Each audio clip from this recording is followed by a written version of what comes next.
میں نے اپنی رفتار کچھ کم کی اور نرمی سے انہیں سمجھایا کہ زنان خانے میں داخل ہو کے انہیں کیا کرنا ہے۔ وہ متذبذب انداز میں سر ہلاتے رہے اور اضطراب سے بولے، اگر رئیس بیگم نے کوئی حجت کی تو پھر کیا ہوگا؟ مجھے ایسے ہی اندر جانا پڑے گا؟ میں نے حتمی لہجے میں کہا، سوچ لو میاں۔ وہ سراسیمگی سے بولے، وہاں کوئی ایک تو نہیں ہے، آپ حوصلہ رکھیے، دیکھتے ہیں کیا ہوتا ہے۔ میں نے کہنے کو تو کہہ دیا، لیکن خود میری حالت ان سے کچھ مختلف نہیں تھی۔ اب واپس بھی نہیں ہوا جا سکتا تھا۔ آنے والے لمحوں کے لیے میں خود کو استوار کرتا رہا۔ نصیر بابا کی نگاہیں چاروں طرف بھٹک رہی تھیں، کبھی وہ ہڑبڑا کے پیچھے دیکھتے، کبھی دائیں بائیں، کبھی اوپر عمارت کے در و بام کی طرف۔ میں نے ان کی کمر پہ ہاتھ رکھ کے تھپکی دی۔ وہ گہری سانس بھر کے رہ گئے اور ہونٹ کاٹتے ہوئے کچھ فاصلہ اور کم کیا۔ زینے کے پاس آ کے ان کے قدم ٹھٹکنے لگے۔ میں نے زور سے ان کا ہاتھ تھام کے سیڑھیاں طے کرنے کا اشارہ کیا۔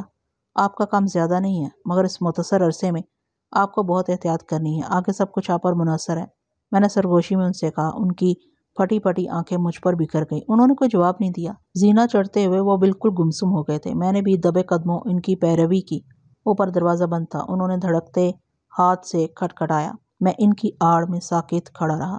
دروازہ بند نہیں تھا۔ تیسری بار ذرا تیز دباؤ سے کھل گیا۔ اوپر جا کے انہوں نے پلٹ کے ایک نظر مجھے دیکھا اور اچھل ہو گئے۔ دروازے کا ایک پٹ تھوڑا سا کھلا ہوا رہ گیا تھا۔ مجھے اندازہ تھا کہ واپس آنے میں انہیں دیر لگ سکتی ہے۔ یہ ایک روشن اور صاف ستھرا زینہ تھا، نہ اتنا کشادہ نہ اتنا تنگ۔ دونوں جانب سہارے کے لیے لکڑی کی ریلنگ لگی ہوئی تھی۔ میری ہدایت کے مطابق اندر جا کے نصیر بابا کو کسی طرح رئیس بیگم کو دروازے تک لانا تھا۔ مجھے قطعاً توقع نہیں تھی کہ جو کچھ میں نے انباور کرایا ہے وہ اسی اعتماد سے رئیس بیگم سے کہہ سکیں گے۔ ان کی حالت تو اندر جا کے اور ابتر ہو سکتی ہے، زبان کہیں لڑکھڑا نہ جائے۔ رئیس بیگم کسی بھی لمحے شبہ میں پڑ سکتی ہے۔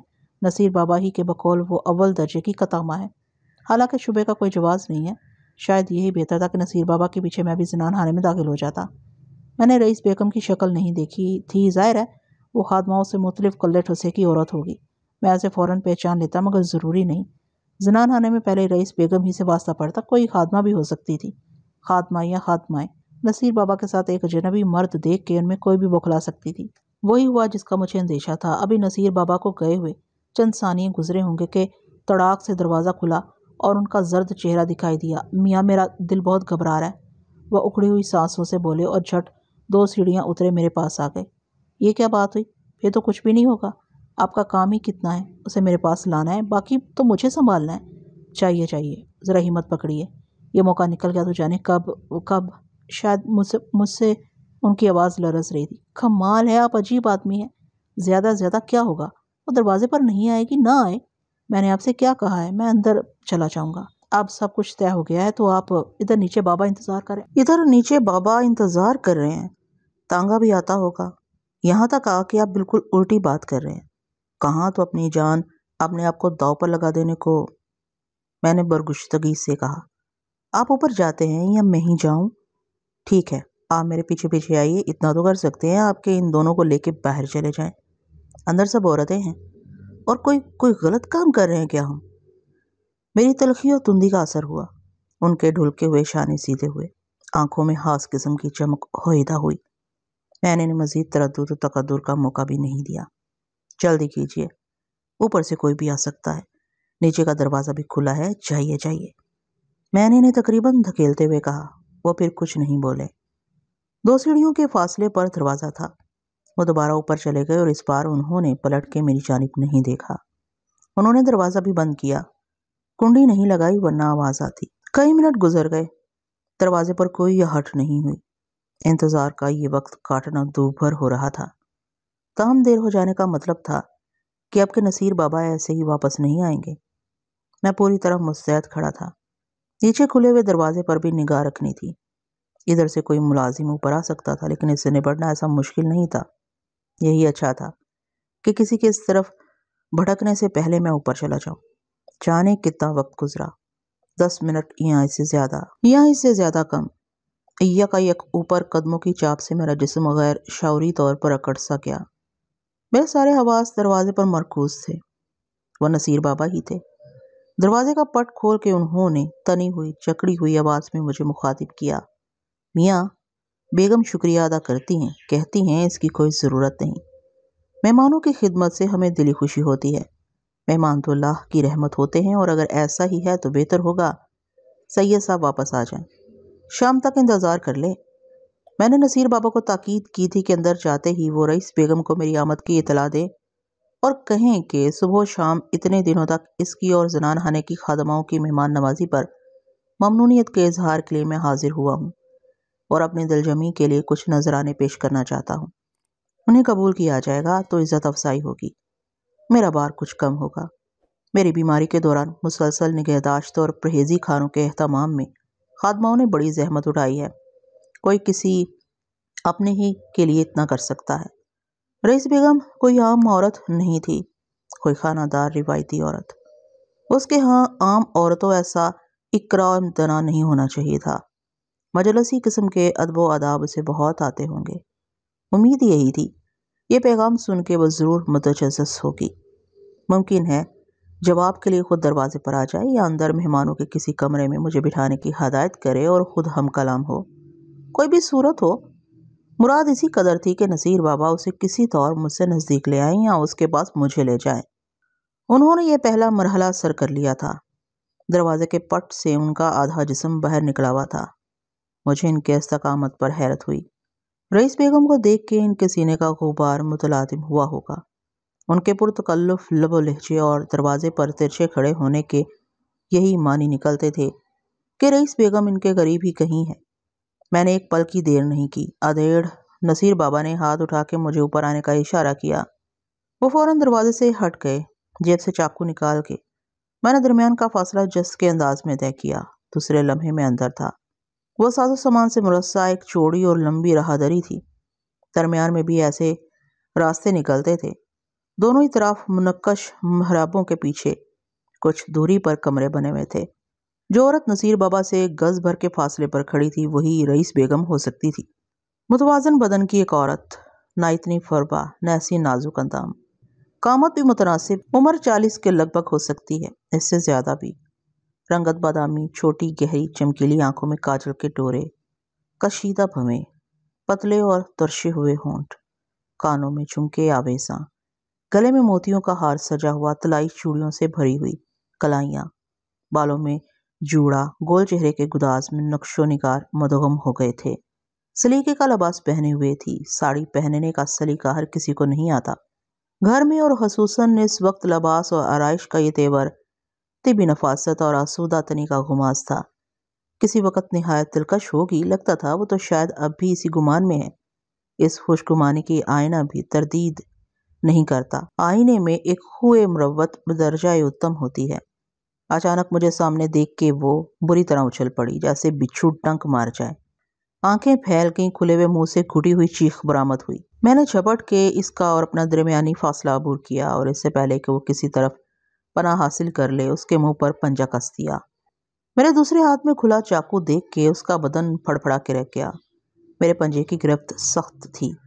چپ چاپ کھڑی رہو، میں نے بمشکل تمام کہا۔ اپنی آواز مجھ کو اجنبی لگی، بری بھی۔ میرے ہاتھ پاؤں ہی اینٹ رہے تھے۔ کسی عورت کو قابو میں کرنے کا یہ دوسرا اتفاق تھا۔ اس نے تھوڑی سی مزاحمت کی۔ چاقو کی نوک اس کے گردن کے پاس سے اس کا بدن ڈھلک گیا۔ نصیر بابا کے دیدے بھی پھٹے ہوئے تھے، چہرے کے رنگ بدل رہے تھے۔ میں نے جھڑکتی آواز میں انہیں ٹوکا، نزدیک کا کوئی کمرہ کھول دو اور ان سب کو وہیں پہنچا دو، ایک ایک کو۔ نصیر بابا ہڑبڑا کے ایک طرف دوڑ پڑے۔ پہلے ادھر ادھر منڈلائے، پھر انہوں نے دائیں جانب کی محرابوں کے وسط میں قریب کا ایک کمرہ کھول دیا۔ نیم جہاں رئیس بیگم کا سینہ دھک دھک کر رہا تھا۔ میں نے اپنی گرفت ذرا ڈھیلی کی اور دبے لہجے میں کہا، دیکھو، دھیان سے سنو، تم سے مجھے کوئی غرض نہیں۔ جو میں کہتا ہوں اس پر عمل کرتی رہو تو اپنے حق میں بہتر کرو گی، پھر تمہیں کوئی ضرر نہیں پہنچے گی۔ زنان خانے میں موجود ساری خادماؤں کو تمہیں چپ چاپ کمرے میں بیٹھے رہنے کا کہنا ہے۔ فکر نہ کرو، مجھے یہاں ڈاکہ نہیں ڈالنا، نہ کسی کو ختم کرنے کا ارادہ ہے۔ میرا کام کچھ اور ہے اور مجھے زیادہ دیر نہیں ٹھہرنا۔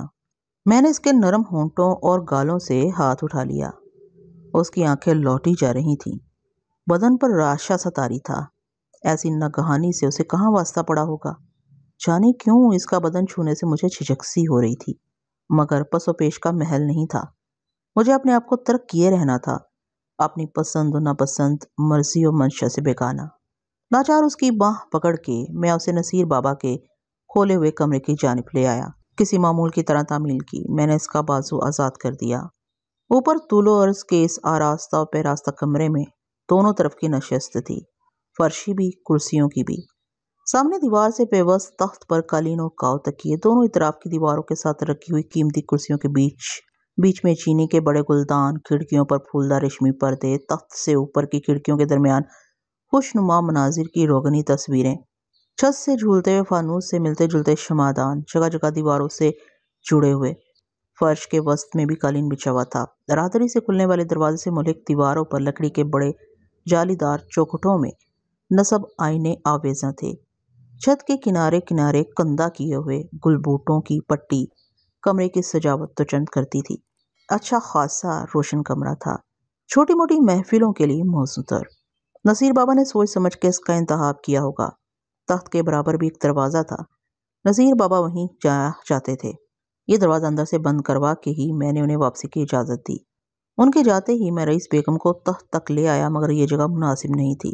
دروازے سے سامنے کا تخت صاف نظر آتا تھا۔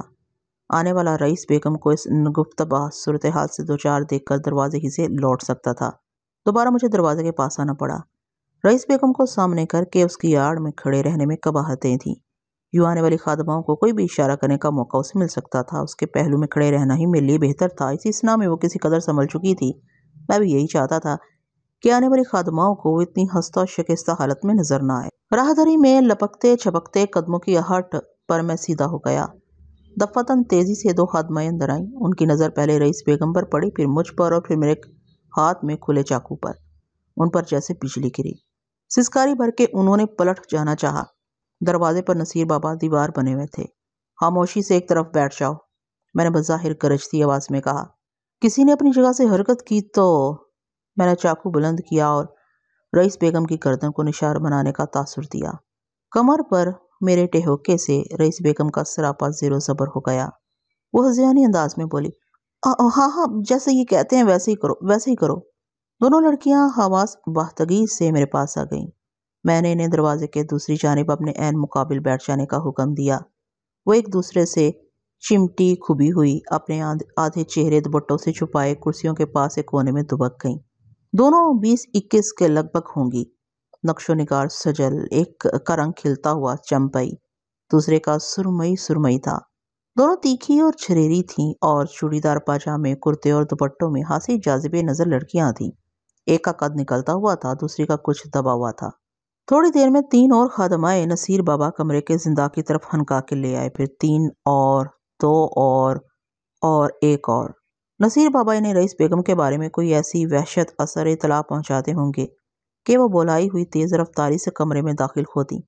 اپنی جھونک میں کئی قدم اندر آنے کے بعد یکایک سامنے کا منظر ان کی بینائی خیرہ کرتا۔ وہ لڑکھڑاتی، ان کی چیخیں بلند ہوتی اور ایک دم ٹھٹر جاتی۔ اس ناقابل تصور واقعے سے گریز کے لیے ان کے قدم پلٹتے۔ دروازے پر نصیر بابا کی موجودگی انہیں اور بے حواس کرتی۔ ادھر میں اور میرا چاقو، اور رئیس بیگم ان کے پیروں کی زنجیر بن جاتی۔ وہ لمحوں میں ڈھیر ہو جاتی۔ مجھے دوسری بار ان سے کچھ کہنے کی ضرورت نہ پڑتی۔ رئیس بیگم نے میری مشکل آسان کر دی۔ ان کے داخل ہوتے ہی رئیس بیگم پہلی 2 خادماؤں کی طرح انہیں بے حس و حرکت اس گوشے میں بیٹھے رہنے کی تاکید کرتی رہی جو میں نے تجویز کیا تھا۔ اس تاکید میں کرب بھی شامل تھا۔ یہ التجا آمیز بھی تھی۔ نصیر بابا نہ ہوتے تو میرا کام یقیناً دشوار ہو جاتا، مگر ناممکن نہیں تھا۔ کمرے میں آ کے بھاگنے کے لیے ایک جرأت مطلوب تھی، جرأت اور ہوش مندی دونوں۔ نصیر بابا دروازے پر فصیل بن کے ایستادہ نہ ہوتے تو ان خادماؤں کو دوسری طرح مجھے قابو میں کرنا پڑتا۔ دروازے سے میں بے حد قریب تھا۔ وہ ساری عورتیں تھیں اور ان میں بیشتر نوجوان اور ناپختہ کار لڑکیاں۔ وہ چھوئی موئی تو ایک دھمکی، ذرا سی اونچی آواز، ذرا سی دست درازی کی تاب نہ لا پاتی۔ رئیس بیگم ان کی ولی نعمت میرے حصار میں تھی۔ چاقو سے بڑا ہتھیار، رئیس بیگم پر ذرا سا دباؤ بڑھا کے انہیں پابند کیا جا سکتا تھا۔ بہرحال وہ نوکر تھیں۔ نوکر کو ویسے ہی اطاعت واجب ہے۔ یہ خوبی نہ ہو تو کوئی نوکر ہی کیوں ہو۔ چیخو پکار کے سوا ان کی طرف سے کوئی اور خدشہ نہیں تھا۔ چیخ سے نصیر بابا دیوانے ہو جاتے۔ انہیں جلد از جلد زنان خانے کے مختلف حصوں سے ساری خادماؤں کو ترغیب دے کر اس کمرے میں جمع کرنا تھا اور باری باری ٹکڑیوں ہی کی شکل میں صبر آزما وظیفے کی انجام دہی ممکن تھی۔ اول پہر تھا، ہر کوئی اپنے روزانہ کے معمولات میں مصروف ہوگی، کسی ایک جگہ ان کے اکٹھے ہونے کا امکان نہیں تھا۔ آخر میں ایک بوڑھی عورت کو پہچاننے کے بعد نصیر بابا نے سر کی جنبش سے مجھے مطمئن کیا کہ اب زنان خانے میں کوئی اور باقی نہیں رہ گیا۔ باہر نکل کے انہوں نے احتیاطاً دروازہ بھی بند کر دیا۔ ان کی تعداد 11 تھی۔ گھر میں ایک مرد، سید صاحب، 3 خواتین، فروزہ، یاسمین اور رئیس بیگم کی خدمت گزاری کے لیے یہ تعداد حیران کن تھی، اور ضروری نہیں تھا کہ ان کی یہی نفری ہو۔ عمارت کے عقبی سبززار کے حصے میں ملازموں کے مکانات ہو سکتا تھا ابھی کچھ اور اپنے گھروں میں موجود ہوں۔ کام کے اوقات بھی تو مقرر ہوں گے۔ اطاعت گزاروں کی کثرت سے مراد اظہار امارت ہے۔ اظہار کے بغیر امارت باللطف رہتی ہے۔ جتنے زیادہ خدمت کار اتنا بڑا بادشاہ۔ بڑے گھر میں سب سے سستے ملازم ہوتے ہیں، بڑے گھر کا ساز و سامان زیادہ قیمتی ہوتا ہے، اور سید صاحب کے گھر میں مخدوموں کی گنتی کتنی ہی کم ہو، مہمان خانہ تو ہر وقت آباد رہتا تھا۔ ملازموں کی وہاں بھی ضرورت پڑتی تھی۔ مہمان خانے میں ٹھہرے ہوئے مہمانوں کے لیے کھانا زنان خانے میں تیار ہوتا تھا۔ سید صاحب کو بزم آرائی کا بھی بڑا شوق تھا۔ کمرے میں موجود خادماؤں میں ایک سن رسیدہ 2 ادھیڑ عمر عورتیں، 11-12 سال کی ایک بچی کے سوا باقی ساری نوجوان لڑکیاں تھیں، آگے پیچھے کی عمروں کی، تمام کی تمام قائد کرینے کا سادہ و شوخ لباس پہنے ہوئی تھیں۔ انہیں منتخب کرتے وقت لگتا تھا شکل و صورت کی دلربائی، نقش و نگار کی رعنائی اور قالب و قامت کی زیبائی کا خاص خیال رکھا گیا ہے۔ خوش خرامی اور خوش کلامی پر بھی توجہ دی گئی ہوگی۔ رئیس بیگم ان کی نگران تھی، معلم بھی ہوگی۔ اسے بہت سے آداب آتے تھے، ہر طرح کے آداب۔ ان سب کے چہروں پر تر و تازگی اور شادابی تھی۔ سب نئی نئی معلوم ہوتی تھیں، تازہ تازہ۔ ریشم، شیشہ، پھول، زرنگار، دروبام اور آرائش و زیبائش کی دیگر چیزوں کی طرح خوش جمال، مقین بھی گھر کی وہ کسی حسن کار سنگ تراش کے تراشیدہ مجسموں کی طرح تھی، چلتے پھرتے مجسمے۔ ان میں سے 2-3 خادمائیں میں نے مہمان خانے میں دیکھی تھیں۔ کمرے پر سناٹا چھا گیا تھا۔ نصیر بابا کو گئے ہوئے چند منٹ گزرے ہوں گے کہ میں نے ایک قدم پیچھے ہٹ کے کرسی کھسکا کر آگے کی اور رئیس بیگم سے بیٹھ جانے کے لیے کہا۔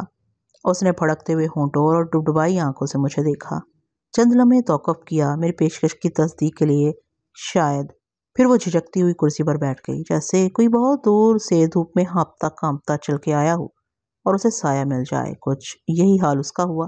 اس نے ساری کے پلو سے سر ڈھک لیا اور اپنے مقابل بیٹھی خادماؤں کی طرح آدھا چہرہ ڈھانپ لیا۔ میں بھی کرسی سنبھال سکتا تھا۔ میرے سامنے سب کی سب بے بسی و بیچارگی کی حالت سے 2-4 عورتیں تھیں۔ عورت اور مرد کی مٹی میں ضرور کوئی فرق ہوتا ہے۔ عورتیں کسی اور مٹی کی بنی ہوتی ہیں، یہ محض مردوں کا فضو اور چونکہ ایک طرفہ ہے اس لیے مستند نہیں، یہ محض مردوں کا فرمودہ اور چونکہ ایک طرفہ ہے اس لیے مستند نہیں۔ کہیں یہ طے نہیں ہوا کہ جسمانی طور پر عاجز عورتیں ذہنی طور پر بھی لاغر ہوتی ہیں۔ مجھے محتاط ہی رہنا چاہیے تھا۔ ان میں ایک 12 دیدہ رئیس بیگم بھی تھی۔ میں نے پہلے ہی کمرے میں رکھی ہوئی چیزوں کا جائزہ لے لیا تھا۔ بھاری گلدانوں کے سوا کوئی ایسی چیز نہیں تھی جو ان کے اشتعال کے لیے ممیز کا کام کر سکے۔ میرا چاقو گو اب رئیس بیگم سے دور تھا، مگر ہتھیار کئی بلدانوں کے مساوی ہوتا ہے، اس کی اپنی ایک رشم سازی ہے۔ ان کی مالکن تو میرے ہتھیار کی زد پر تھی۔ نصیر بابا نے بتایا تھا گزشتہ رات انہوں نے فروزہ اور یاسمین کو آج کے لیے تیار رہنے کی نوید دے دی تھی۔ ساری رات دونوں بہنوں نے بے کلی میں گزاری ہوگی، نیند بھی کیا آئی ہوگی۔ خادموں کی موجودگی میں معلوم نہیں وہ ضروری کپڑے، زیور اور دیگر چیزیں کس قدر سمیٹ پائی ہوں۔ اس کا موقع تو انہیں اب ملا ہوگا، بہتر یہی ہے کہ وہ چند ہی چیزوں پر اکتفا کریں۔ نصیر بابا انہیں زیادہ مہلت بھی نہیں دیں گے، سب پر ہاک ڈالیں۔ اتنا بہت ہے کہ بسلامت یہاں سے نجات پانے کی کوئی سبیل نکل آئی ہے۔ کچھ نہیں کہا جا سکتا تھا کہ رئیس بیگم کے پاس پہنچنے اور اسے میرے پاس لانے سے پہلے نصیر بابا فروزہ اور یاسمین کے پاس ہو کر آئے تھے یا نہیں۔ رئیس بیگم کو میری تحویل میں دینے کے بعد 2 خادموں کو یہاں لانے کے لیے کئی بار عمارت کے اندرونی حصے میں گئے تھے۔ اس دوران میں انہوں نے فروزہ اور یاسمین کو آگاہ کر دیا ہے تو اب تک دونوں کو اپنا متصل سامان اکٹھا کر کے تیار ہو جانا چاہیے۔ نصیر بابا نے اگر اس سارے کام سے فراغت کے بعد ان سے رابطہ کیا ہے تو بڑی نادانی کی ہے۔ مجھے بھی اپنی کشمکش میں خیال نہیں رہا کہ ان سے کہہ سکتا۔ جس وقت وہ نچلی منزل پر جانے کے لیے کمر بستہ ہوں مجھے بھی مطلع کرتے جائیں تاکہ میں کچھ دیر بعد اسیر خادماؤں کو آزاد کر سکوں۔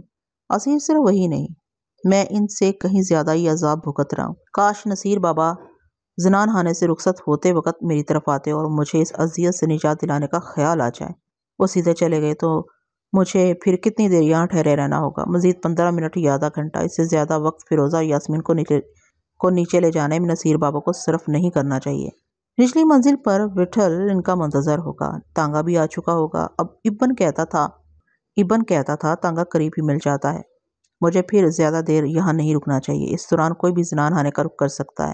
فیروزہ اور یاسمین کو لے جانے کے بعد نصیر بابا زنان خانے کا خاص دروازہ ہی کھلا رہنے دیں گے۔ کچھ نہیں کہا جا سکتا تھا کہ رئیس بیگم کے پاس پہنچنے اسے میرے پاس لانے سے پہلے نصیر بابا فیروزہ اور یاسمین کے پاس ہو کے آئے تھے یا نہیں۔ رئیس بیگم کو میری تحویل میں دینے کے بعد وہ خادمہ کو یہاں لانے کے لیے کئی بار عمارت کے اندرونی حصے میں گئے تھے۔ اس دوران میں انہوں نے فیروزہ اور یاسمین کو آگاہ کر دیا تو اب تک دونوں کو اپنا مختصر سامان اکٹھا کر کے تیار ہو جانا چاہیے۔ نصیر بابا نے اگر اس سارے کام سے فراغت کے بعد اس سے رابطہ کیا ہے تو بڑی نادانی کی ہے۔ مجھے بھی اپنی کچا میں خیال نہیں رہا کہ ان سے کہہ سکتا۔ جس وقت وہ نچلی منزل پر جانے کے لیے کمر بستہ ہوں مجھے بھی مطلع کرتے جائیں تاکہ میں کچھ دیر بعد اسیر خادموں کو آزاد کر سکوں۔ اسیر صرف وہی نہیں، میں ان سے کہیں زیادہ ہی عذاب بھگت رہا ہوں۔ کاش نصیر بابا کو زنان خانے سے رخصت ہوتے وقت میری طرف آنے اور مجھے اس اذیت سے نجات دلانے کا خیال آ جائے۔ وہ سیدھے چلے گئے تو مجھے پھر کتنی دیر یہاں ٹھہرنا پڑے گا؟ مزید 15 منٹ یا آدھا گھنٹہ، اس سے زیادہ وقت فیروزہ اور یاسمین کو نیچے لے جانے میں نصیر بابا کو صرف نہیں کرنا چاہیے۔ نچلی منزل پر وٹھل ان کا منتظر ہوگا۔ تانگا بھی آ چکا ہوگا۔ ابن کہتا تھا تانگا قریب ہی مل جاتا ہے، مجھے پھر زیادہ دیر نہیں رکنا چاہیے۔ اس دوران کوئی بھی فیروزہ اور یاسمین کو لے جانے کے بعد نصیر بابا زنان خانے کا خاص دروازہ کھلا ہی رہنے دیں گے۔ دوسری جانب عقبی سبززار کے جس راستے سے میں اور نصیر بابا یہاں داخل ہوئے تھے وہ بھی کھلا ہوا ہے، مگر میرا کیا ہے؟ میں تو آنے والے یا آنے والوں سے جیسے تیسے نپٹ لوں گا، میرا وہ کیا کر لیں گے؟ سارا معاملہ تو فیروزہ اور یاسمین کا ہے، وہ کسی طور اس چار دیواری سے دور ہو جائیں۔ رئیس بیگم اور ان حیران و پریشان خادماؤں کو پابند کرنے کا مرحلہ اتنا دشوار نہیں جتنا نچلی منزل پر اتنے لوگوں کے درمیان سے فیروزہ یاسمین کو بعافیت باہر نکالے جانے کا ہے۔ سید صاحب کی عدم موجودگی میں وٹھل اور نصیر بابا کی میت میں زنان خانے سے دو عورتیں تانگے میں باہر جا رہی ہیں۔ کہاں جا رہی ہیں؟ تانگے میں فیروزہ یاسمین کے ساتھ صرف نصیر بابا ہوتے تو یہ واقعہ اتنا تجسس انگیز نہ ہوتا۔ ظاہر زنان خانے کی خواتین کبھی نہ کبھی باہر بھی آتی جاتی ہوں گی اور ان کے ساتھ کوئی مرد ملازم بھی ضرور ہوتا ہوگا۔ فیروزہ اور یاسمین کے ساتھ گھر کے سب سے پرانے نمک خوار وفاشوار سید صاحب کے معتمد خاص نصیر بابا ہیں۔ بے شک مختصر سامان بھی ان کے پہلو میں ہے، لیکن یہ سامان یقیناً اتنا کثیر نہیں ہوگا کہ کسی قسم کا شک نمو پا سکے۔ ہاں، تانگے میں وٹھل کی ہمراہی ملازمین کے لیے کشمکش اور تردد کا باعث ہو سکتی ہے۔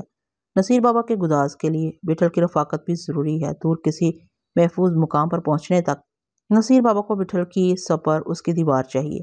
فیروزہ اور یاسمین برقع میں روپوش ہوں گی، ملازم انہیں پہچان تو نہیں پائیں گے، مگر حیوانوں انسانوں کی فوقیت کا کوئی ایک سبب تو نہیں ہے۔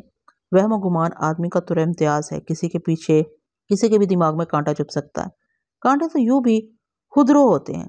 عمارت کے بڑے دروازے پر 2 دربان تعینات ہیں، ان میں ایک مسلح بھی ہے۔ ابن نظرو، بشارت اور کئی دیگر ملازم نچلی منزل پر منڈلاتے رہتے ہیں۔ لازم نہیں کہ وٹھل کو کوئی رکاوٹ پیش نہ آئے، کوئی بھی عین وقت پر رخنہ انداز ہو سکتا ہے۔